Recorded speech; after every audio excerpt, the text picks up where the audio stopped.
Everyone, my name is Parth and welcome back to my YouTube channel. तो हमने start किया था life processes in living organism part 1। Chapter का weightage कितना है? करीब करीब 6 मार्क का वेटेज है। इंपॉर्टेंट है, ऑब्जेक्टिव में पूछा जा सकता है, 2 मार्क के क्वेश्चन या 3 मार्क के क्वेश्चन में यहां से कुछ तो पूछा जाता है। वैसे एटीपी के ऊपर कभी क्वेश्चन आया नहीं है तो ठीक है, कोई बात नहीं, लेकिन एनारोबिक रेस्पिरेशन का एक पूरा फ्लो चार्ट है, इंपॉर्टेंट है, उसको फिल करने के लिए एक्टिविटी टाइप का क्वेश्चन पूछा जा सकता है। इसके अलावा सारे फूड कंपोनेंट जो भी आप पढ़ोगे, प्रोटीन पढ़ो, फैट पढ़ो, कार्बोहाइड्रेट पढ़ो, मिनरल पढ़ो, विटामिन पढ़ो, वाटर पढ़ो, फाइबर पढ़ो, सब कुछ इंपॉर्टेंट है। सारे फूड कंपोनेंट्स इंपॉर्टेंट है, उनके ऊपर क्वेश्चन डेफिनेटली ऑब्जेक्टिव फॉर्म में पूछे जाते हैं। तो ध्यान से सुनना, अच्छे से समझना। वीडियो अच्छा लगता है तो लाइक करना, शेयर करना, सब्सक्राइब करना। चैनल को टारगेट रखते हैं 1000 लाइक्स का। We also have a live batch. जानते हो आप आरंभ 5.0 के बारे में, जहां पे यूट्यूब के अच्छे अच्छे टीचर मिलकर आपको लाइव में पढ़ा रहे हैं, जैसे कि मैं, Galaxy ma'am, Shubham sir and full team of teachers जो आपको सारे सब्जेक्ट पढ़ाती है। English and semi English medium दोनों का पढ़ाया जाएगा। डिटेल्स आपको डिस्क्रिप्शन में मिल जाती हैं। बाकी ये दोनों प्यारे प्यारे नंबर हैं जिसके ऊपर कॉल करके आप प्यारे प्यारे आपके डाउट्स, आपकी इंक्वायरीज, आपकी क्यूरीज पूछ सकते हो और क्लियर कर सकते हो। जो कुछ भी प्रॉब्लम है you can call and ask.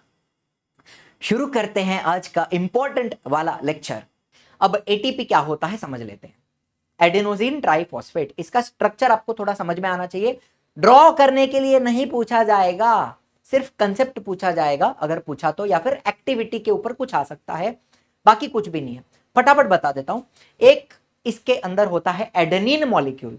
Adenine क्या है आपको याद है? नाइट्रोजन बेस है।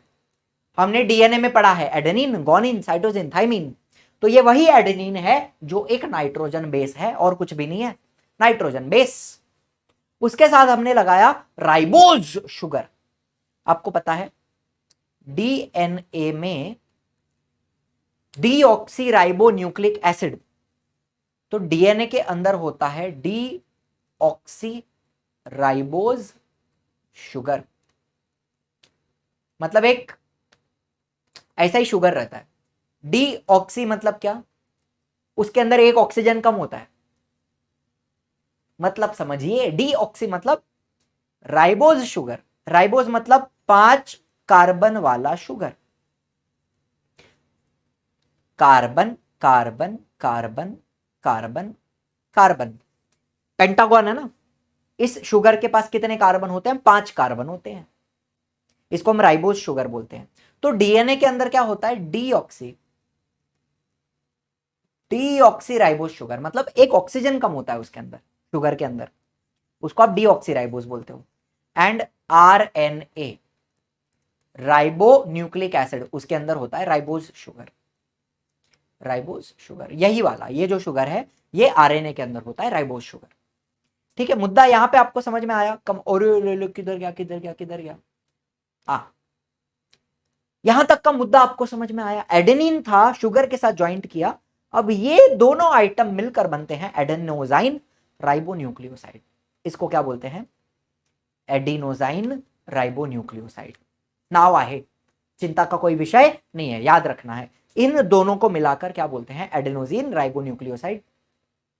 अब शुगर पे फॉस्फेट ग्रुप्स लगाए जाएंगे। फॉस्फेट क्या होता है? PO4 3-, PO4 3-, phosphate.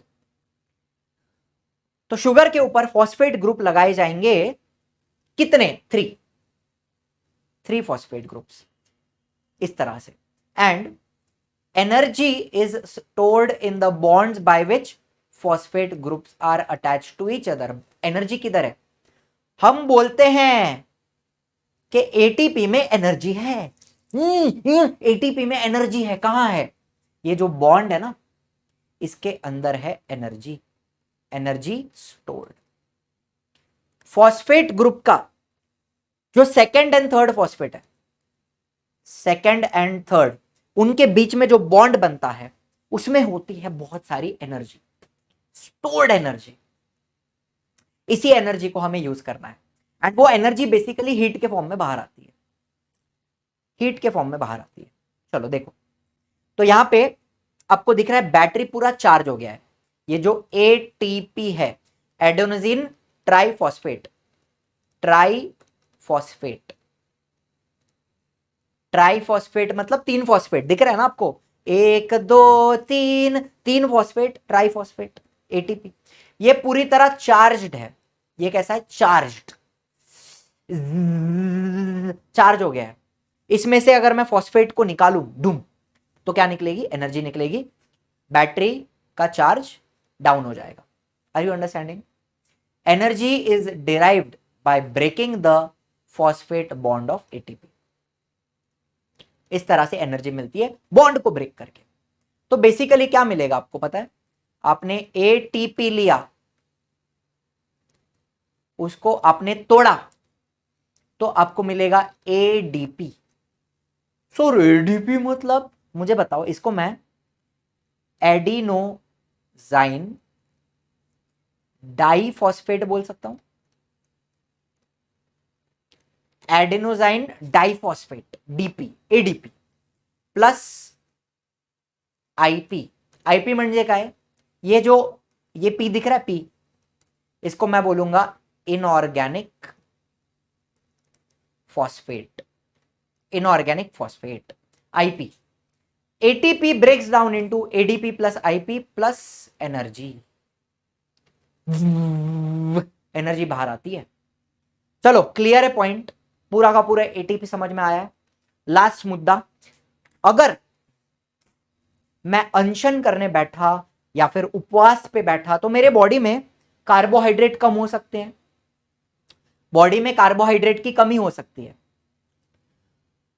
In that case मेरी बॉडी प्रोटीन और फैट में से भी एनर्जी बना सकती है। मुद्दा समझ में आ रहा है? आपने बहुत टाइम तक कुछ खाया नहीं, आपने अगर फास्टिंग किया, फास्टिंग उपवास पे बैठ गए, तो बॉडी में कार्बोहाइड्रेट कम हो जाएंगे, तो आपकी बॉडी प्रोटीन एंड फैट्स को यूज कर सकती है। कम ऑन, यस और नो? कर सकती है, बिल्कुल कर सकती है। कैसे करेगी? देखो, पहले मुझे कार्बोहाइड्रेट का बताओ। कार्बोहाइड्रेट में आपके पास क्या था? ग्लूकोज। ग्लूकोज का आपने ग्लाइकोलिसिस किया, ग्लाइकोलिसिस के बाद आपको पायरुविक एसिड मिला, उसको आपने कन्वर्ट किया इनटू एसिटाइल कोएंजाइम में, बाद में उसको आपने क्रेब्स साइकिल में भेजा, सब कुल मिला के क्रेब्स साइकिल हुआ, ईटीसी हुआ, लास्ट में आपके पास क्या बचता है? मुझे बताओ। अगर आप इसके बारे में सोचो, हमने जितना भी प्रोसेस पढ़ा, नाडू बना, फाड़ू बना, एटीपी बना, वाटर बना, कार्बन डाइऑक्साइड बना, इन सब में से वेस्ट प्रोडक्ट क्या है? कार्बन डाइऑक्साइड वेस्ट है। एटीपी तो चाहिए, नाडू भी चाहिए, फाड़ू भी चाहिए, वेस्ट क्या है? CO2 है, वाटर है, और एनर्जी तो मिलती है जो हमें रिक्वायर्ड है। एटीपी में से भी एनर्जी मिली, नाडू में से भी मिली, फाड़ू में से भी मिली, तो अल्टीमेटली आपको क्या मिला? अल्टीमेटली आपको मिला CO2 H2O एनर्जी। नहीं समझे? मेरे को बताओ, ग्लाइकोलाइसिस में 2 बार पान खाओ, पानी पियो, क्या क्या मिला? पायरुविक एसिड मिला, एटीपी मिला, नाडू मिला, पानी मिला। ये एटीपी और नाडू एनर्जी है ना, पानी तो पानी है। फिर क्रेब साइकिल में, अच्छा इंटरमीडिएट स्टेप भी 2 बार नको, उसमें भी नाडू, नाडू क्या एनर्जी है? CO मतलब कार्बन डाइऑक्साइड। फिर क्या मिला? पानी, नको, फाड़ू, उसमें भी पानी क्या है? वेस्ट है। नाडू is energy, carbon dioxide waste है, फाड़ू इज एनर्जी। तो अल्टीमेटली क्या मिलता है? Carbon dioxide, water and energy, यही मिल रहा है ना। बात समझ में आ रही है क्या आपको? ये आपको लर्न होना चाहिए, ये चार्ट आपको लर्न होना चाहिए। कहीं पे भी पूछ सकते हैं, किसी भी तरह से पूछा जा सकता है, कंप्लीट करने के लिए, करेक्ट करने के लिए, ड्रॉ करने के लिए आना चाहिए। लिपिड मतलब बेसिकली फैट्स, लिपिड्स मतलब फैट्स। लिपिड को ब्रेक किया जाए, बॉडी में डाइजेस्ट किया जाए तो फैटी एसिड मिलता है। प्रोटीन को ब्रेक किया जाए तो आपको अमीनो एसिड मिलता है। फैट्स और अमीनो एसिड, फैटी एसिड और अमीनो एसिड दोनों को हम एसिटाइल कोएंजाइम में कन्वर्ट कर सकते हैं। एंड फिर एक बार एसिटाइल कोएंजाइम बन गया, उसको आप वापस क्रेब्स साइकिल में ले लोगे, वापस आपको लास्ट में क्या मिलेगा? CO2 H2 energy. Are you understanding? तो मुद्दा क्या है सर? फैटी एसिड और अमीनो एसिड में से भी एनर्जी मिल सकती है by converting them into acetyl coenzyme A. Are you understanding?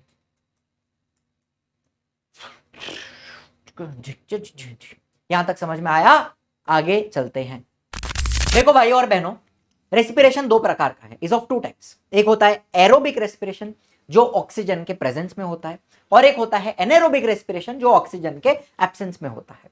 अब आप मुझे एक बात बताइए, ऑक्सीजन वाला हम करते हैं aerobic respiration, and aerobic respiration में क्या क्या होता है? स्टेप नंबर 1 ग्लाइकोलिसिस, ये अभी अभी पढ़ा हमने। Step number 2 Krebs cycle, step number 3 etc. ये तीन प्रोसेस करके ग्लूकोज का कंप्लीट ऑक्सीडेशन होता है, एनर्जी मिलती है, ये बात आप जानते हो। एनेरोबिक रेस्पिरेशन में क्या होता है? यहां पर स्टेप नंबर 1 ग्लाइकोलिसिस है। अब आप बोलोगे सर ग्लाइकोलिसिस दोनों जगह पे? हां मेरे लाल Gopal, glycolysis is a common step. Glycolysis क्या होता है? एक कॉमन स्टेप है, कॉमन स्टेप दोनों में होता है, एरोबिक में भी होता है, एनेरोबिक में भी होता है। एंड ग्लाइकोलिसिस के बाद एनेरोबिक रेस्पिरेशन के अंदर स्टेप नंबर 2 होता है फर्मेंटेशन। फर्मेंटेशन, दो तीन बात यहां पे आपको समझ में आई कि रेस्पिरेशन दो प्रकार का है, एरोबिक होता है, एनेरोबिक होता है। एरोबिक में तीन step, glycolysis, Krebs cycle, etc reaction, glucose का कंप्लीट ऑक्सीडेशन। ग्लूकोज कैसे लिखते हैं ग्लूकोज को? ग्लूकोज का कंप्लीट ऑक्सीडेशन। एंड एनेरोबिक में ग्लाइकोलिसिस होता है, फिर फर्मेंटेशन होता है, ग्लूकोज का कंप्लीट ऑक्सीडेशन नहीं होता, पूरी तरह सारे इलेक्ट्रॉन्स चूस के हम बाहर नहीं निकाल पाते। एनेरोबिक रेस्पिरेशन में ग्लूकोज का कंप्लीट ऑक्सीडेशन नहीं हो पाता। Are you understanding? चलो आ जाओ। एनेरोबिक रेस्पिरेशन में हमने क्या बोला? ग्लूकोज इज इनकम्प्लीटली ऑक्सीडाइज्ड, जितने इलेक्ट्रॉन निकालने थे नहीं निकाल पाते, लॉस ऑफ इलेक्ट्रॉन मतलब oxidation. Glucose is incompletely oxidised and less amount of energy is obtained. पहला स्टेप क्या रहेगा? Glycolysis, glucose converted into pyruvic acid, ये हम सब जानते हैं। स्टेप नंबर 2 मैंने आपको क्या बताया? फर्मेंटेशन रहेगा, जहां पर पायरुविक एसिड को अलग अलग चीजों में कन्वर्ट किया जा सकता है depending on the organism. Pyruvic acid को अल्कोहल में कन्वर्ट किया जा सकता है, alcohol plus carbon dioxide, and energy मिलती है। कितनी एनर्जी मिलेगी? 2 ATP, मात्र 2 ATP। आपको पता है एरोबिक रेस्पिरेशन में ग्लाइकोलिसिस, क्रेब्स साइकिल, ईटीसी होने के बाद एरोबिक रेस्पिरेशन में, पीछे चलूं, एक चीज यहां पे ऐड करना चाहूंगा। एरोबिक रेस्पिरेशन में 38 ATP बनते हैं। एक ग्लूकोज के ऑक्सीडेशन से 38 ATP मिलते हैं, और यहां पर मात्र कितने मिलते हैं? मात्र 2 ATP। एक ग्लूकोज मॉलिक्यूल के इनकम्प्लीट ऑक्सीडेशन से यहां पर मात्र 2 ATP बनते हैं। यही है आपका एनेरोबिक रेस्पिरेशन। मैंने आपको क्या बताया? फर्मेंटेशन में पायरुविक एसिड से अलग अलग चीजें बनाई जा सकती हैं, तो कभी कभी alcohol plus carbon dioxide plus energy बन सकता है, या फिर कभी कभी लैक्टिक एसिड प्लस एनर्जी भी बन सकता है। कितनी एनर्जी? उतनी ही मिलती है, 2 ATP, मात्र 2 ATP।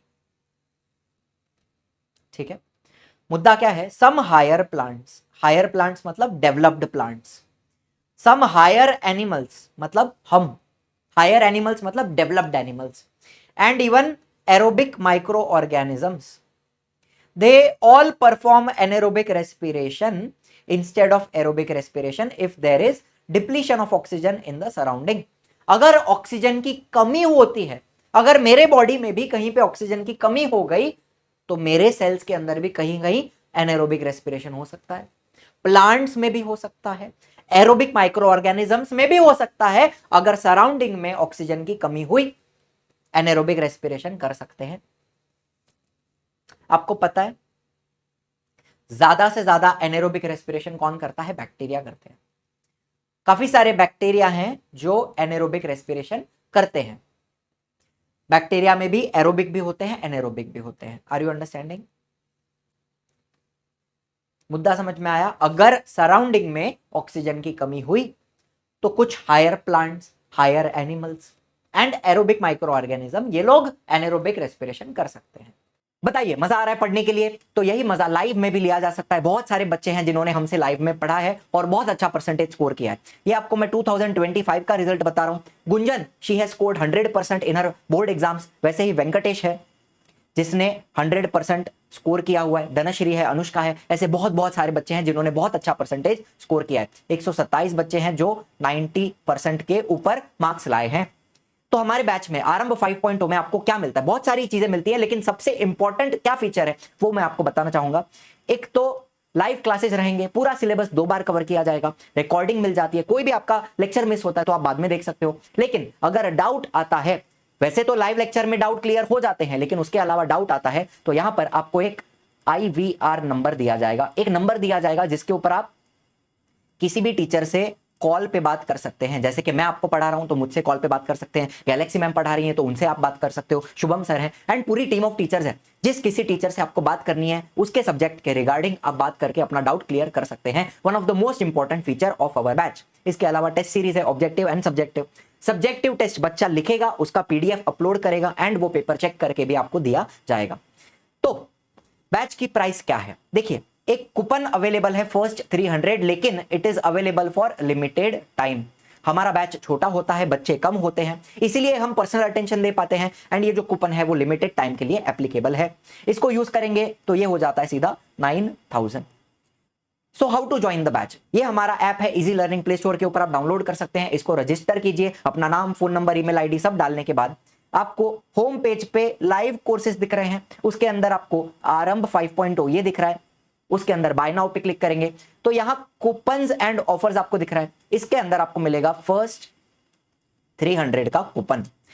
अगर वो एप्लीकेबल है, मुझे नहीं पता आप ये वीडियो कब देख रहे हो, अगर कूपन अवेलेबल है तो उसको आप यूज कर सकते हैं, अगर अवेलेबल नहीं है इसका मतलब वो एक्सपायर हो चुका है। ठीक है, तो कूपन यूज करने के बाद ये 10,000 हो जाता है सीधा सीधा 9,000।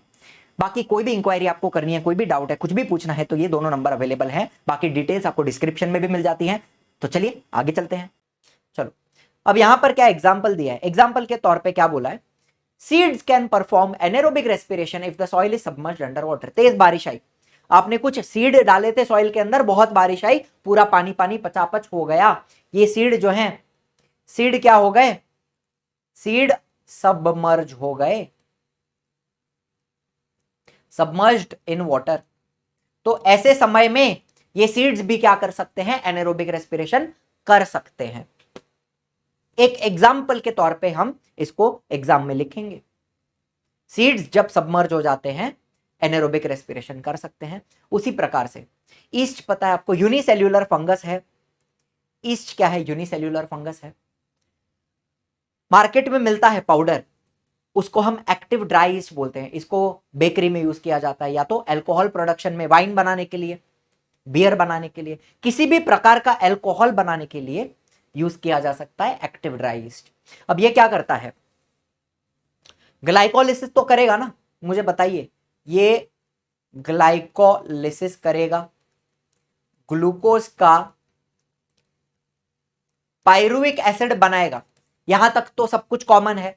फिर वो पायरुविक एसिड का कन्वर्जन किस में होगा? Into ethanol and carbon dioxide and energy, मात्र 2 ATP एनर्जी। एंड यही जो एथेनॉल है, यही तो यूज किया जाता है अल्कोहल इंडस्ट्री में। यही वो एथेनॉल है, यही प्रोसेस है जो अल्कोहल इंडस्ट्री में यूज की जाती है। ठीक है, एंड यही प्रोसेस बेकरी में भी यूज करते हैं, बेकिंग में, ब्रेड मेकिंग। क्या करते हैं? ये जो ईस्ट है इसको आटे के अंदर मिक्स किया जाता है। आटे के अंदर मिक्स करने के बाद ये पूरी प्रोसेस होगी, एथेनॉल भी बनता है, CO2 भी बनता है। CO2 के वजह से आपका जो ब्रेड है वो फूलेगा, लेकिन जब आप उसको बेक करोगे तो एथेनॉल इवेपोरेट हो जाता है। जब आप आटे को बेक करते हो ओवन के अंदर तो एथेनॉल इवेपोरेट हो जाता है, कार्बन डाइऑक्साइड भी बाहर आता है, इसलिए आपका जो ब्रेड है वो फूलता है, ब्रेड बिकम्स स्पॉन्जी। तो यही प्रोसेस है जो वाइन मेकिंग में, अल्कोहल प्रोडक्शन में एंड इवन बेकिंग में यूज की जाती है, ब्रेड मेकिंग। इसको मैं ब्रेड मेकिंग बोल देता हूं, ब्रेड मेकिंग।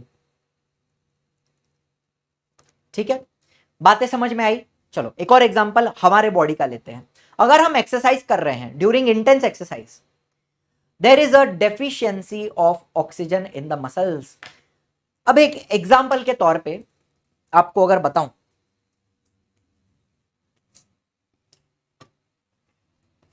ठीक है, ये सेम बाइसेप कर्ल कर रहा है। अगर मैं ये बाइसेप कर्ल कर, माइक पे आपटा चल रहा है ना माइक, हाँ चलेगा, खराब थोड़ी होगा। अगर मैं भी बाइसेप कर्ल करते जाऊं, कितने कर सकता हूं, एक, चलो दो, चलो जितने भी हुए, थोड़ा थोड़ा मुझे जलन फील हो रही है मेरे बाइसेप में, अब मुझे जलन फील हो रही है। तो वो जलन क्यों हो रही है वो मैं आपको बताना चाहूंगा। मजा आ रहा है, मजा आ रहा है, बर्न हो रहा है, बर्न। चलो बस बस बस, जास्त नाही करायचं, उद्या दुखणार, कल दुखेगा, आज नहीं दुखेगा ये। तो इतना वर्कआउट जो भी है, सेम एक्सरसाइज करने के बाद यहां पे जलन फील हुई, क्यों हुई समझिए। During intense exercise there is a deficiency of oxygen in the muscles. Muscles में इतना हम वर्कआउट कर रहे हैं तो मसल्स में ऑक्सीजन कम हो जाता है। मुझे बताओ, आपके मसल में ग्लाइकोलिसिस होगा, ग्लाइकोलिसिस से पायरुविक एसिड मिलेगा, फिर क्या होता है, pyruvic acid is converted into lactic acid. Lactic acid, pyruvic acid का क्या बनता है, lactic acid accumulates in the muscles due to which we feel tired. Tired मतलब जलन हो रही है ना, अब पूरा मेरे को यहां पे फील हो रहा है, जलन जैसा फील हो रहा है, थका हुआ फील हो रहा है, हल्का सा पेन भी हो रहा है। तो वो क्यों होता है, लैक्टिक एसिड की वजह से। Lactic acid plus 2 ATP। Are you understanding. Glycolysis तो होगा, पायरुविक एसिड बनेगा, फिर वो क्या बन जाता है, लैक्टिक एसिड बनता है प्लस एनर्जी। कितनी एनर्जी, मात्र 2 ATP। फिर थोड़ी देर तक जलन होती है, थोड़ी देर बाद वो जलन चली भी जाती है, क्यों, बिकॉज ये लैक्टिक एसिड फिर से कन्वर्ट किया जा सकता है इनटू पायरुविक एसिड। तो लैक्टिक एसिड जमा होता है लेकिन वो निकल भी जाता है, थोड़ी देर बाद उसको कन्वर्ट कर सकते हैं into pyruvic acid. Are you understanding. इसलिए वो बर्न फील होता है, हमें जलन फील होती है। चलो, तो अभी एनेरोबिक रेस्पिरेशन हमने काफी कुछ पढ़ा, तो उसका एक चार्ट दिया हुआ है, टेबल, एक फ्लो चार्ट दिया है, वो हमें एग्जाम के पर्पस से याद करना है। ग्लूकोज का ग्लाइकोलिसिस होगा, ग्लाइकोलिसिस से पायरुविक एसिड बनेगा, ठीक है, यहां तक तो कॉमन स्टेप है। पायरुविक एसिड को फर्मेंटेशन से अल्कोहल बनाया जा सकता है, एंड ये अल्कोहल कहां यूज किया जाएगा, अल्कोहल इंडस्ट्री में यूज किया जाएगा, एंड ये कौन करता है, ईस्ट करता है। फिर पायरुविक एसिड बना, पायरुविक एसिड का फर्मेंटेशन करके लैक्टिक एसिड बन सकता है। ये कहां पर होता है, आपके मसल्स के अंदर होता है, एंड ऑल्सो आपके ये जो रेड ब्लड कॉर्पसल्स होते हैं, आरबीसी, इनको हम एरिथ्रोसाइट्स बोलते हैं, दूसरा नाम है उनका एरिथ्रोसाइट्स। इनके अंदर आपको पता है, इनके पास, एक सेकेंड ना, दिख क्यों नहीं रहा है मेरे को, किधर है, इनके पास माइटोकॉन्ड्रिया इज एब्सेंट, इनके पास माइटोकॉन्ड्रिया नहीं होता। मुझे बताओ, आरबीसी का काम क्या है, ऑक्सीजन को ट्रांसपोर्ट करना। अगर इनके पास माइटोकॉन्ड्रिया होता तो यही ऑक्सीजन यूज कर लेते अंदर ही अंदर, इसलिए भगवान ने इनको माइटोकॉन्ड्रिया नहीं दिया है। तो इनके अंदर भी क्या होगा, anaerobic respiration, and lactic acid बनता है। एंड ऑल्सो आपके जो मसल सेल्स हैं, जो मसल सेल्स हैं उनके अंदर भी क्या होगा, लैक्टिक एसिड प्रोडक्शन होगा ड्यूरिंग एक्सरसाइज, अदरवाइज एरोबिक। अभी नॉर्मली मैं खड़ा हूं तो एरोबिक रेस्पिरेशन हो रहा है, लेकिन इंटेंस वर्कआउट के टाइम पे ऑक्सीजन कम हो जाएगा, तब एनेरोबिक होगा एंड लैक्टिक एसिड बनेगा, आपको जलन फील होगी। Are you understanding. मुद्दा समझिए, पूरा टाइम लैक्टिक एसिड बनता है ऐसा है क्या, नहीं, एक्सरसाइज के टाइम पे, इंटेंस एक्सरसाइज के टाइम पे, ठीक है। चलो, फिर पायरुविक एसिड का एक और एग्जांपल दिया है, फर्मेंटेशन हुआ, फर्मेंटेशन से विनेगर, विटामिन्स और भी बहुत सारी चीजें बनाई जा सकती हैं, और ये आपको माइक्रो ऑर्गेनिजम्स में दिखेगा। ठीक है, यही चीज हम आगे आपका जो चैप्टर है इंट्रो टू माइक्रोबायोलॉजी, उसमें आप पढ़ते हो कि माइक्रो ऑर्गेनिजम्स हमें बहुत कुछ बना कर देते हैं, तो ये उनके अंदर जो प्रोसेस होते हैं उनसे वो लोग बनाते हैं। ठीक है, चलो, इज दिस पॉइंट क्लियर? ये टेबल क्लियर है? पायरुविक एसिड तीनों बार बनता है, 3 एग्जाम्पल दिए हैं। पायरुविक एसिड बना, उन सब का फर्मेंटेशन हुआ, फर्मेंटेशन से देखो चार्ट में कुछ भी नहीं है, ऊपर आपने बोला ग्लूकोज का glycolysis, pyruvic acid pyruvic acid pyruvic acid, तीनों बार पायरुविक एसिड का फर्मेंटेशन फर्मेंटेशन फर्मेंटेशन हो रहा है। या तो अल्कोहल बन सकता है, विनेगर बन सकता है, विटामिन बन सकता है, लैक्टिक एसिड बन सकता है। अल्कोहल किधर? ईस्ट में बन रहा है। विनेगर कहाँ? माइक्रो ऑर्गेनिज्म बना के दे रहे हैं। लैक्टिक एसिड कहाँ? आपके ब्लड सेल्स में, एरिथ्रोसाइट्स में एंड मसल सेल्स में हो रहा है। That's it. इतना सा चार्ट है, आपको आना चाहिए, बहुत सिंपल है। ओके, चलो, अभी हमने कार्बोहाइड्रेट्स के बारे में पढ़ा, हमने एनर्जी प्रोडक्शन पढ़ा, हमने एरोबिक रेस्पिरेशन, एनारोबिक रेस्पिरेशन, ये सब कुछ देखा। नाउ अपने को जो दूसरे कंपोनेंट्स हैं फूड के अंदर, जो कंपोनेंट्स हैं, प्रोटीन है, फैट है, विटामिन्स हैं, फिर फाइबर है, वाटर है, इनके बारे में पढ़ना है। आइए समझते हैं।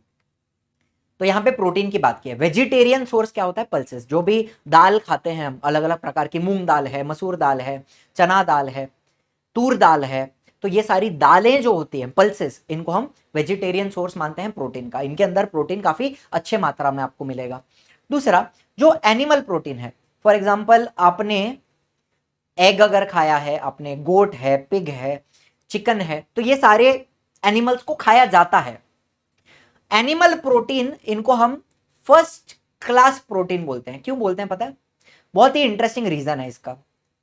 Animal proteins are called as first class protein because आपको पता है there are basically 20 amino acid, basically 20 amino acid होते हैं जिनसे प्रोटीन्स बनते हैं। ये हमने हेरिडिटी एंड इवोल्यूशन में देखा था।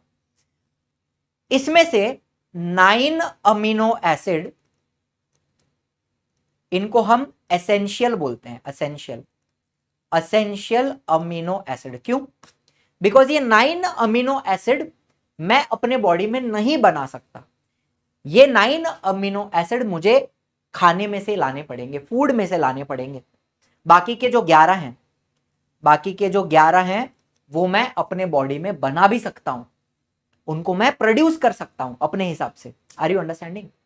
लेकिन ये जो 9 अमीनो एसिड हैं वो मुझे फूड में से लेने पड़ेंगे, मेरी बॉडी बना नहीं सकती। उनको हम एसेंशियल अमीनो एसिड बोलते हैं। एंड ये जो एनिमल प्रोटीन्स हैं, अंडे के अंदर या फिर गोट है, पिग है, इनका जो मीट है उसके अंदर आपको ये सारे 9 अमीनो एसिड मिल जाते हैं। मतलब बेसिकली एनिमल प्रोटीन के अंदर all 9 essential amino acids are found. आपको सारे के सारे 9 अमीनो एसिड जो एसेंशियल हैं वो मिल जाते हैं, इसलिए एनिमल प्रोटीन को फर्स्ट क्लास बोलते हैं। ठीक है, चलो, अभी 1 ग्राम प्रोटीन आपको कितनी एनर्जी देता है? 4 किलो कैलोरी एनर्जी देता है। Now proteins are macromolecules. Macromolecule मतलब क्या? Big molecules. एंड कैसे बनते हैं protein? Proteins are formed by bonding together many amino acid. ये हमने अगेन ट्रांसक्रिप्शन, ट्रांसलोकेशन, ट्रांसलेशन, उसमें हमने पढ़ा था। अमीनो एसिड को ज्वाइंट कर करके अमीनो एसिड का जो चेन बनता है उसको ही प्रोटीन बोला जाता है। अमीनो एसिड के बीच में कौन से बॉन्ड होते हैं? पेप्टाइड बॉन्ड होते हैं। पेप्टाइड बॉन्ड्स, है ना, ये भी हमने पढ़ा हुआ है। प्रोटीन पूरा कैसे बनता है वो हमने पढ़ा है फर्स्ट चैप्टर में। तो अमीनो एसिड का जो चेन होता है उसको मैं मैक्रोमोलिक्यूल बोल सकता हूं। ठीक है, 1 gram of protein gives me 4 kilo calorie of energy. अच्छा, जब आप इनको डाइजेस्ट करोगे आपके बॉडी के अंदर तो अमीनो एसिड सेपरेट हो जाते हैं ना। जब आप प्रोटीन को डाइजेस्ट करते हो तो अमीनो एसिड्स सेपरेट हो जाते हैं, एंड फिर यही amino acids they are absorbed in the body and transported to each organ and cell via the blood. आप इनको डाइजेस्ट कर लो, फिर ये ब्लड के अंदर एब्जॉर्ब होंगे एंड ब्लड इनको हर ऑर्गन में, हर सेल में लेके जाएगा।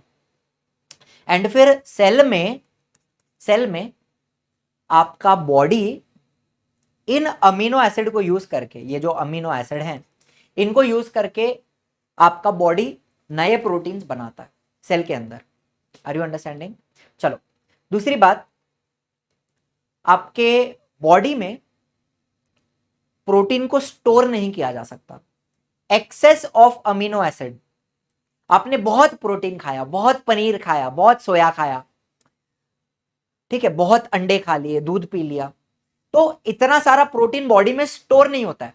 देखो कैसी बात है, फैट को स्टोर किया जा सकता है, कार्बोहाइड्रेट को भी स्टोर किया जा सकता है, प्रोटीन को स्टोर नहीं किया जा सकता। जो एक्स्ट्रा अमीनो एसिड हैं they are broken down into ammonia.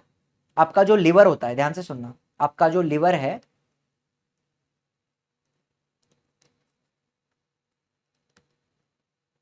उसके अंदर ये जो अमीनो एसिड हैं उनको ब्रेक किया जाएगा इनटू अमोनिया, फिर उसको कन्वर्ट किया जाएगा इनटू यूरिया एंड फिर ये यूरिया किडनी में जाएगा, उधर यूरिन बनेगा और फिर यूरिन बन के आप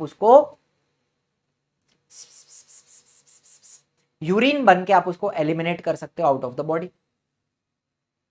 ठीक है, अमीनो एसिड का अमोनिया बनता है, अमोनिया का यूरिया बनता है, यूरिया बन के वो बाहर चला जाता है। तो एक्सेस अमीनो एसिड स्टोर नहीं होते, they are broken down and eliminated, निकाल दिए जाते हैं बाहर, बराबर है।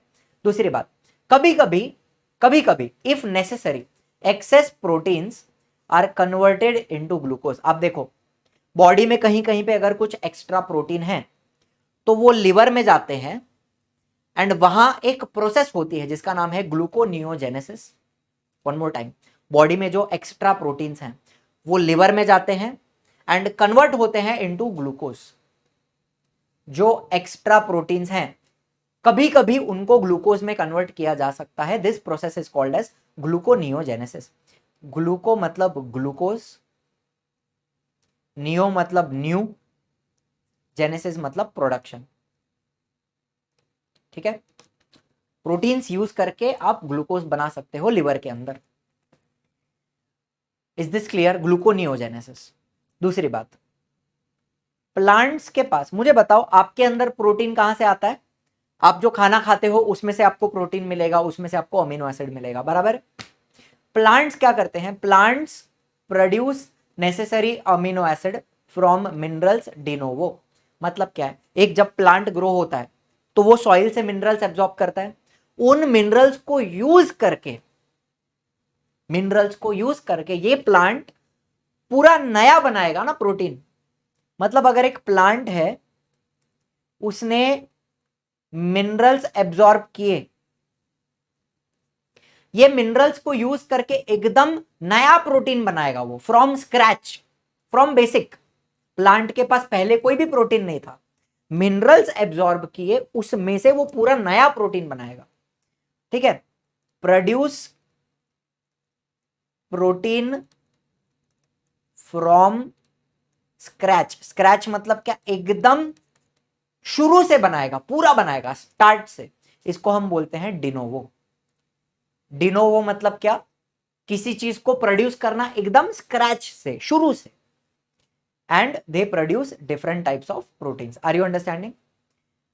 प्लांट्स में एक रुबिस्को नाम का एंजाइम होता है लीफ के अंदर। It is present in the plant chloroplast and it is the most abundant protein found in nature. ये आपको कहीं पे ऑब्जेक्टिव्स में पूछा जा सकता है कि प्लांट में सबसे एबंडेंट प्रोटीन कौन सा है, मतलब सबसे ज्यादा मात्रा में कौन सा प्रोटीन पाया जाएगा। तो आप क्या बताओगे? आप बताओगे रुबिस्को। कैपिटल में लिखना पूरा, Rubisco, most abundant protein in plants.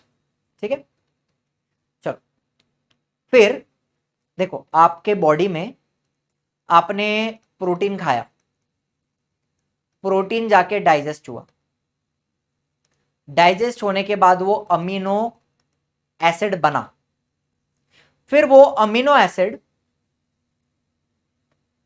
आपका बॉडी यूज करेगा अमीनो एसिड को एंड न्यू प्रोटीन्स बनाएगा। कम ऑन, यस और नो? आपका बॉडी ये अमीनो एसिड्स को यूज करके नया नया प्रोटीन्स बनाएगा जो आपके बॉडी में रिक्वायर्ड है।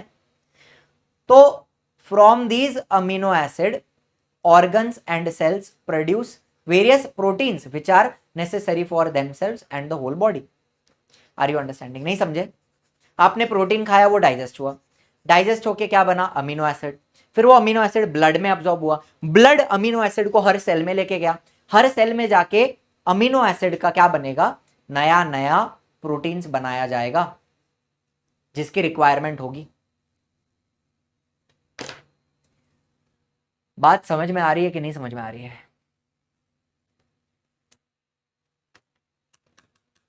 ठीक है, अब देखो, आपके स्किन में, आपका जो स्किन होता है उसमें दो प्रकार के प्रोटीन यहाँ पे बन रहे हैं, और भी होते हैं, हम एकदम बेसिक लेवल पे दो की बात कर रहे हैं। एक होता है मेलानिन, जो आपके स्किन को कलर देता है, जो ब्राउन कलर है वो किसका आता है? मेलानिन का आता है। एंड केराटिन, केराटिन मतलब जो आपके बाल होते हैं ना, जितने भी बाल वगैरह हैं, जो नाखून है, nails, they are made of keratin. ठीक है, केराटिन ट्रीटमेंट कराते हैं ना बाल की, केराटिन क्या है? प्रोटीन है एक प्रकार का।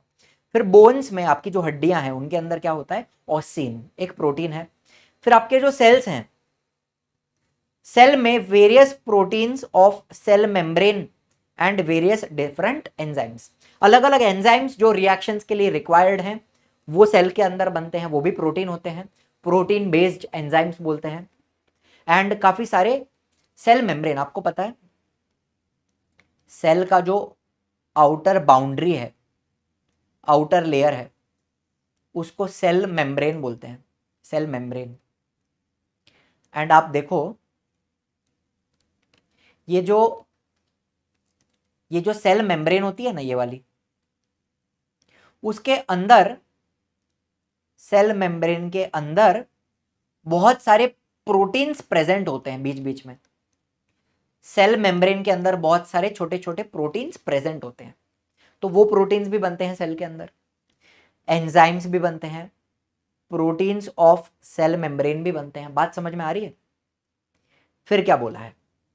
फिर आपका जो पैनक्रियाज है, पैनक्रियाज किधर होता है? आपका जो स्टमक है ना, ये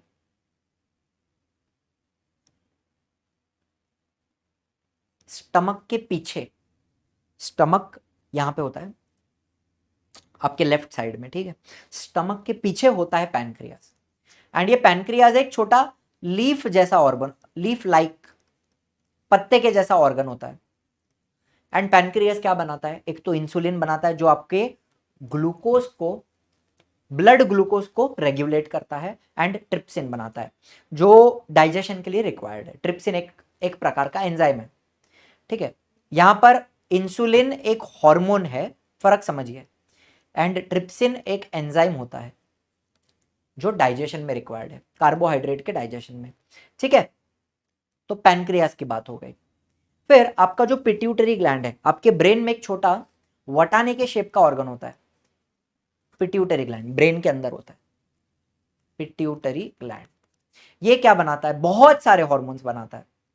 पिट्यूटरी ग्लैंड जो हॉर्मोन्स बनाता है वो आपके बॉडी के दूसरे ग्लैंड्स को कंट्रोल करते हैं।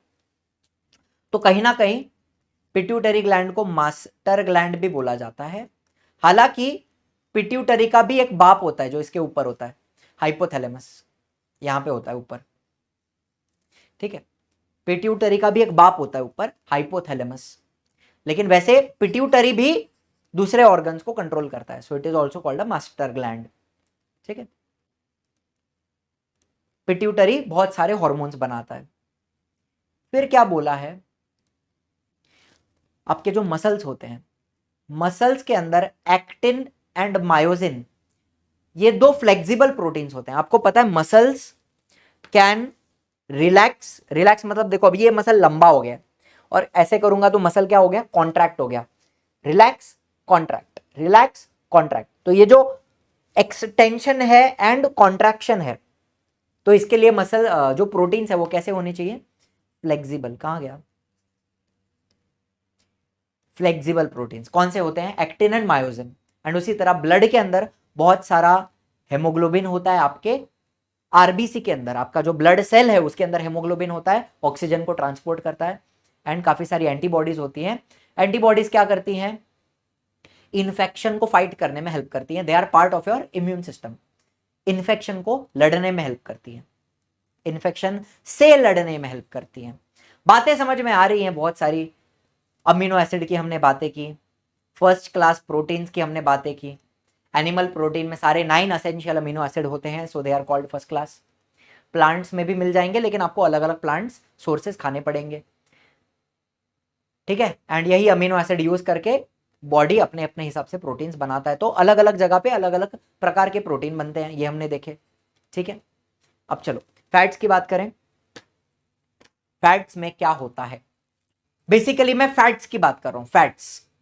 तो फैट्स कैसे बनते हैं? The substances formed by chemical bond between fatty acid and alcohol. कौन सा अल्कोहल होता है? ग्लिसरॉल। यहां पे लिख दूं ग्लिसरॉल। अल्कोहल है एक प्रकार का। तो यहां पर क्या होगा? फैटी एसिड एंड अल्कोहल के बीच में बॉन्डिंग होगी एंड क्या बनता है? फैट्स बनते हैं। तो मैं यहां पे फैट्स की बात कर रहा हूं स्पेसिफिकली। फैट्स क्या होते हैं? एक प्रकार का लिपिड। लिपिड के काफी सारे प्रकार होते हैं, उसमें फैट एक प्रकार है, ठीक है। फैटी एसिड एंड अल्कोहल के कॉम्बिनेशन से बनता है फैट्स। तो मुझे एक बात बताओ, अगर फैट्स को डाइजेस्ट किया जाए तो डाइजेशन के बाद आपको क्या मिलेगा? आपको फैटी एसिड मिलेंगे, फैटी एसिड्स प्लस आपको क्या मिलेगा? अल्कोहल मिलेगा। कौन सा alcohol? Glycerol. Are you understanding? Fats किससे बनते हैं? फैटी एसिड एंड अल्कोहल से बनते हैं। तो उसको डाइजेस्ट करोगे, ब्रेक करोगे, तो फिर से क्या मिलेगा? फैटी एसिड एंड अल्कोहल मिलेगा, ठीक है। अब देखो, the molecules called as phospholipid, they are essential for producing plasma membrane and are formed from fatty acid. तो ये जो फैटी एसिड हैं, जो फैटी एसिड्स हैं, उनसे क्या बनता है? फॉस्फोलिपिड। फॉस्फोलिपिड्स। एंड ये फॉस्फोलिपिड कहां पर होते हैं? हमने बात की थी सेल मेम्ब्रेन की। देखो अभी ध्यान से समझना है इसको। ये सेल मेम्ब्रेन है, ये पूरी, ये क्या है? Cell membrane. सेल मेम्ब्रेन कैसी होती है?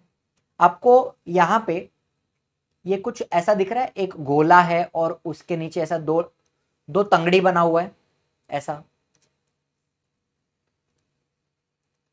ये जो मॉलिक्यूल है इसको हम बोलते हैं फॉस्फोलिपिड। फॉस्फोलिपिड इसको बोलते हैं फॉस्फोलिपिड। ये एक फॉस्फोलिपिड है।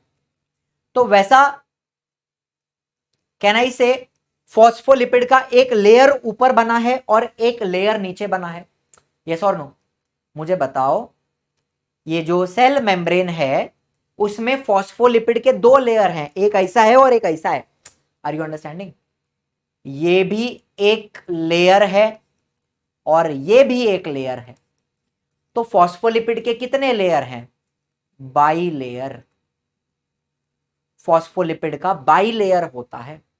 फॉस्फोलिपिड बनते किससे हैं? फैटी एसिड से बनते हैं। और एक बात बताऊं, हमने बात की थी प्रोटीन्स। सेल मेम्ब्रेन में प्रोटीन भी होते हैं, तो बीच बीच में यहां पे ऐसे प्रोटीन पड़े होते हैं। एंड ये प्रोटीन किससे बनते हैं? अमीनो एसिड से बनते हैं। देखो सब मिलजुल के रहते हैं। फैट्स भी हैं, फैट्स हैं, फैटी एसिड हैं, प्रोटीन है, सब मिलके रहते हैं। Are you understanding? तो ये होती है सेल मेम्ब्रेन। लिपिड का बाइलेयर है, फॉस्फोलिपिड बाइलेयर। ऊपर का भी लेयर है ये वाला और नीचे का भी लेयर है, और बीच बीच में क्या रहेंगे? प्रोटीन्स रहेंगे। ओके, चलो फिर बात करते हैं अलग अलग प्रकार के हॉर्मोन्स की। Besides fatty acids are used for producing different hormones. Fatty acid से अलग अलग हार्मोन भी बन सकते हैं। प्रोजेस्टेरॉन, एस्ट्रोजन है, टेस्टोस्टेरॉन है, एल्डोस्टेरॉन है। तो ये सारे हॉर्मोन्स आपके बॉडी में बनते हैं जो फैटी एसिड से बनाए जाते हैं। उसी प्रकार से आपको पता है आपका जो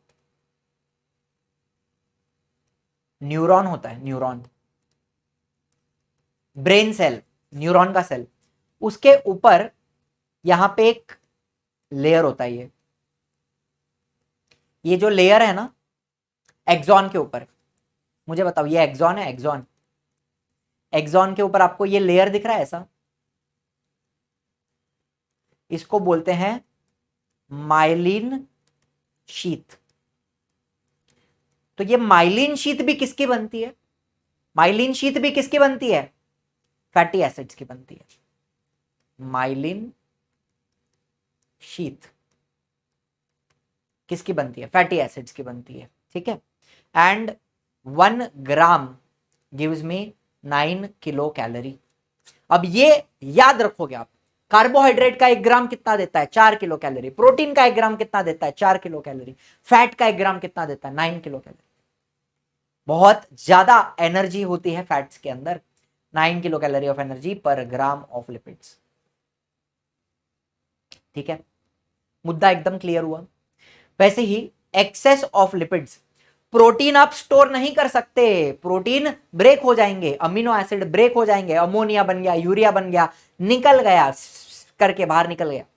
लेकिन लिपिड्स को आप स्टोर कर सकते हो in adipose connective tissue in the body. And ये एडिपोज टिश्यू बेसिकली क्या होता है? आपका मोटापा, चर्बी, चर्बी की तरह ये लिपिड स्टोर होते हैं बॉडी के अंदर, ठीक है। जरूरी भी होते हैं कुछ हद तक, लेकिन ऐसा पेट अगर निकल जाएगा तो बहुत प्रॉब्लम हो जाती है, ठीक है।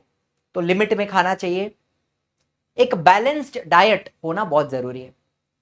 चलो अभी हम चलते हैं, देखो हमने मैक्रोन्यूट्रिएंट देख लिया सब, हमने कार्बोहाइड्रेट देखा, फैट देखा, प्रोटीन देखा, ठीक है। प्रोटीन्स आपको याद रखने हैं, स्किन में क्या बनता है, बोन में क्या बनता है, आपके सेल मेम्ब्रेन में क्या बन रहा है, सेल मेम्ब्रेन में, या फिर सेल के अंदर एंजाइम्स बनते हैं, एंजाइम हो गए, पैनक्रियाज में क्या बन रहा है, फिर मसल्स में क्या बन रहा है, और क्या था, पैनक्रियाज हो गए, मसल हो गए, सेल एंजाइम, ब्लड में क्या बन रहा है, हेमोग्लोबिन होता है, एंटीबॉडीज होते हैं।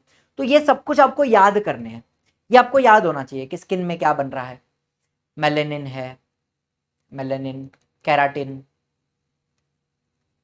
बोन में क्या है, ऑसिन है, सेल मेम्ब्रेन में भी प्रोटीन्स होते हैं, पैनक्रियाज में क्या बनेगा तुम्हारा, ट्रिप्सिन बनता है, एक एंजाइम है ट्रिप्सिन, इंसुलिन बनेगा, हार्मोन है इंसुलिन, मसल्स में क्या है, एक्टिन है, मायोसिन है, ब्लड में क्या है, एंटीबॉडीज हैं।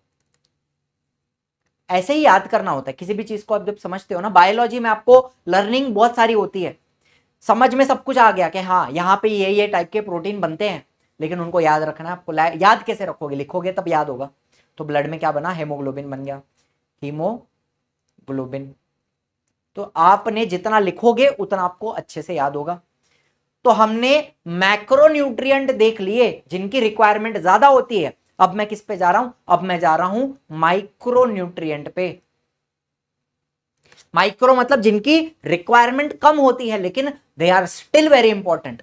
विटामिन बहुत इंपॉर्टेंट है, अगर कम हो गए तो अलग अलग प्रकार की डिसऑर्डर एंड बीमारियां हो सकती हैं। They are very important.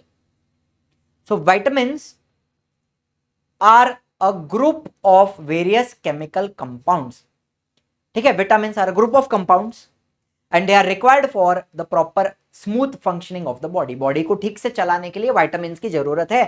They are group of chemical compounds. Basically 6 major type के कंपाउंड्स होते हैं, A D E K B C. 6 major type के विटामिन्स होते हैं, A D E K B सी। इसको मैंने ऐसे अलग से क्यों लिखा है आपको बताता हूं।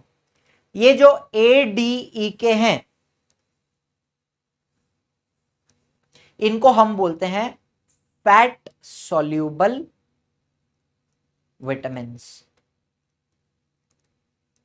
एडेक, ADEK, ADEK, A D E K, ADEK, ADEK, A D E K, they are fat soluble vitamins. Fat soluble क्यों बोलते हैं? बिकॉज वो फैट में डिसॉल्व होते हैं, जैसा उसका नाम है वैसा ही उसका मतलब है, फैट में डिसॉल्व होते हैं, fat soluble vitamins. And B and C इनको हम बोलते हैं वाटर सॉल्यूबल विटामिन्स। पानी में डिसॉल्व होते हैं, vitamin C and vitamin B, water soluble vitamins. एक और इंपॉर्टेंट इंफॉर्मेशन आपको यहां पे देना चाहूंगा, जो विटामिन B3 होता है उसका नाम है निकोटिनअमाइड। देखो विटामिन बी में ना, विटामिन बी इसमें और बहुत सारे विटामिन आते हैं, बी कॉम्प्लेक्स बोलते हैं, विटामिन बी कॉम्प्लेक्स। तो उसमें जो B3 है निकोटिनमाइड, इसको हम NADH2 बनाने के लिए यूज करते हैं। Nicotinamide is used for making NADH2 and vitamin B2 इसका नाम है राइबोफ्लेविन, इसको हम FADH2 बनाने के लिए यूज करते हैं। अब याद कैसे रखोगे आप, मैं इसको कैसे याद रखता हूं, एक तो इसका फुल फॉर्म क्या है, NAD का फुल फॉर्म क्या है, निकोटिनमाइड एडेनाइन डाइन्यूक्लियोटाइड। तो निकोटिनमाइड तो इधर ही आ गया, निकोटिनमाइड एडेनाइन डाइन्यूक्लियोटाइड, निकोटिनमाइड यहीं पे आ गया। एंड B3 कैसे याद रखता हूं मैं, बिकॉज NADH2 मुझे 3 ATP देता है, तो मुझे याद रहता है कि हाँ B3, निकोटिनमाइड B3 3 ATP देता ना नाडू। एंड FAD, अरे मुझे बताओ ए ए ए ए FAD का फुल फॉर्म क्या है,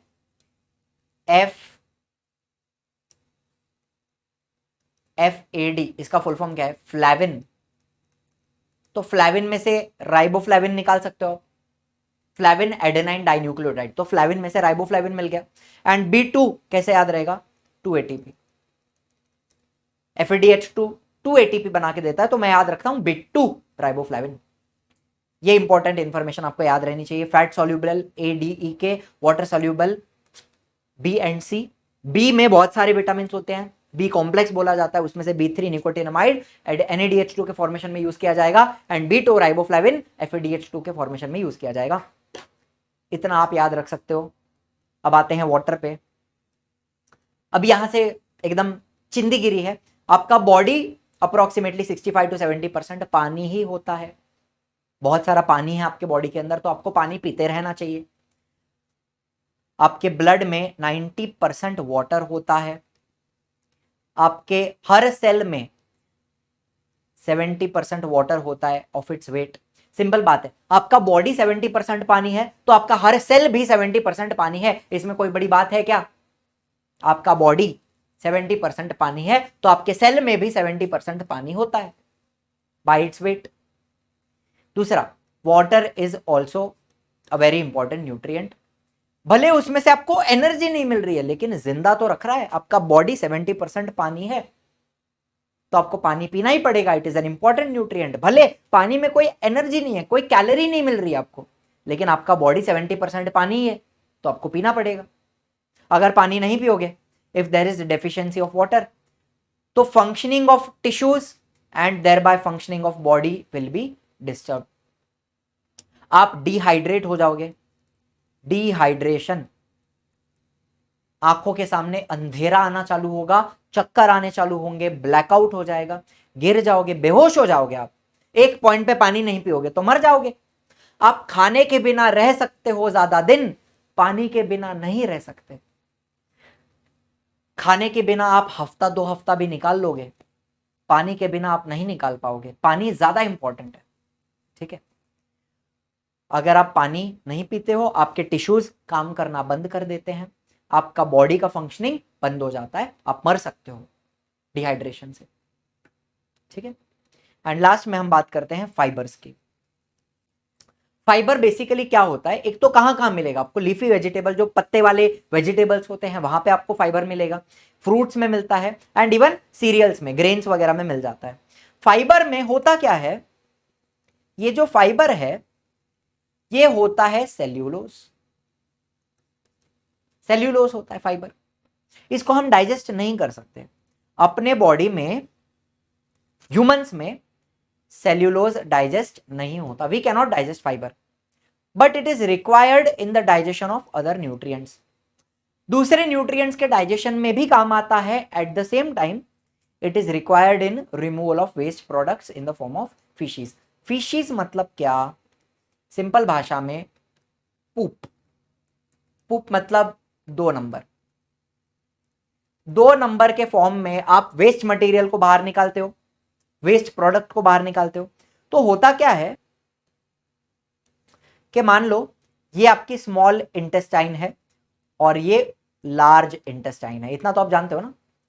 ये वाली ये जो दिख रही है ये आपकी लार्ज इंटेस्टाइन है, यहां से पूरी ये यहां तक, और ये नीचे क्या है, एनस है, जहां से वेस्ट मटेरियल बाहर आएगा, बराबर है। अभी देखो होता क्या है, येलो कलर दिखाई दे रहा है, हाँ। आपने खाना खाया, वो डाइजेस्ट हुआ, वो खाना लार्ज इंटेस्टाइन में पहुंचा। अब आपका जो फीसीज होता है, फीसीज पूप, वो बेसिकली बड़ा स्टिकी होता है। उसको अगर आपको प्रॉपरली बाहर निकालना है तो उसके अंदर आपको फाइबर भी मिक्स करना पड़ेगा, ताकि सारी चीजें प्रॉपरली मिक्स होकर बाहर आए, साफ हो पेट साफ हो जाना चाहिए। साफ होने के लिए फाइबर का होना बहुत जरूरी है। एक सिंपल एग्जांपल, अगर आप फाइबर कम खाते हो तो आपको होता है कॉन्स्टिपेशन, आपका पेट प्रॉपरली साफ नहीं हो पाता, अटक जाता है, कॉन्स्टिपेशन, अटक जाना। जुलाब मतलब लिक्विड निकल रहा है, उसको जुलाब बोलते हैं। कॉन्स्टिपेशन मतलब अटक गया है, निकल नहीं रहा है। तो फाइबर की कमी होती है जिससे कॉन्स्टिपेशन हो सकता है। तो फाइबर जरूरी है। फाइबर बाकी का जो अनडाइजेस्टेड वेस्ट मटेरियल है उसके साथ फाइबर पूरा मिक्स हो जाता है एंड पूरा प्रॉपरली साफ होता है आपका पेट, आपका जो इंटेस्टाइन है। Are you understanding? इसको और कैसे मैं सिंपल वे में एक्सप्लेन करूं? बात आपको समझ रही है?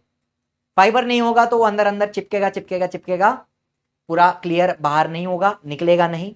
फाइबर है तो पूरा फाइबर उसको पकड़ के बाहर निकालेगा, इतनी सी बात है। आई होप एकदम क्लियर समझ में आई है। चलो, मजा आया, समझ में आया, सब कुछ क्लियर हुआ, क्रिस्टल क्लियर हुआ, दिमाग में फिट हो गया। यही मजा लाइव में भी लिया जा सकता है RM 5.0 बैच के अंदर। This is the full team of teachers जो आपको यहाँ पे लाइव में सारे सब्जेक्ट पढ़ाती है। कोई भी इंक्वायरी करनी है तो ये दोनों नंबर हैं जिसके ऊपर आप कॉल करके कुछ भी मत पूछना, जो भी बैच के रिगार्डिंग डाउट्स वही पूछना, ठीक है? तो thank you so much for watching. I will see you in the next one. Bye bye, जय हिंद, जय महाराष्ट्र।